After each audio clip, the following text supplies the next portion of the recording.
Додека власта тврди дека елиминацијата на манифестот на АСНОМ од преамбулата на Уставот не треба да се драматизира, оти немало ништо да се промени, опозицијата потсети на едно децидно барање од Грција, токму за бришењето на АСНОМ, ставено на маса во 93 година.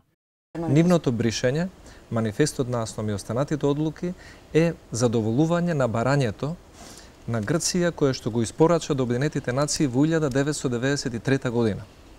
Тогаш министер за надворешни работи на Грција беше господинот Папа Константино.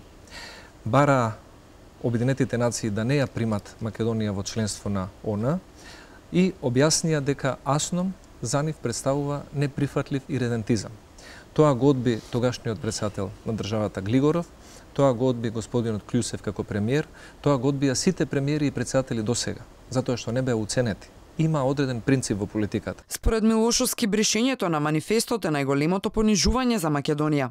Принципот на премиерот Заев е принцип за држи ја власта по секоја цена. Власта уверува дека тврдењата од впишувањето на рамковниот договор ќе доведе до федерализација, како што велат експертите, се само шпекулации. Но за опозицијата, овие уверувања немаат сила и кредибилитет. Оти самиот премиер тврдеше и се колнеше оти нема да се допре Уставот, а сега и покрај неуспешниот референдум, токму тоа се спроведува. Дали следна е химната?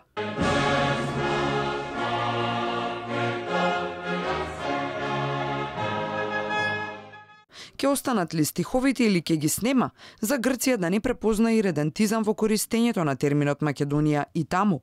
И денеска владиниот портпарол дециден порача ни збор во химната немало да се чепне. Химната дека нема да се чепка, тоа го кажавме многу одамна. Химната апсолутно нема да се чепка по ниту еден основ. Нема да постои никаква интервенција во текстот на химната на нашата земја. Никаква интервенција. Но врз македонската химна не тежи само грчкиот притисок. Не е обожувана, а уште помалку почитувана и од владините функционери од албанската заедница. Државните символи, вклучително и химната, се регулирани со посебни закони, за чие менување е потребно двотретинско мнозинство.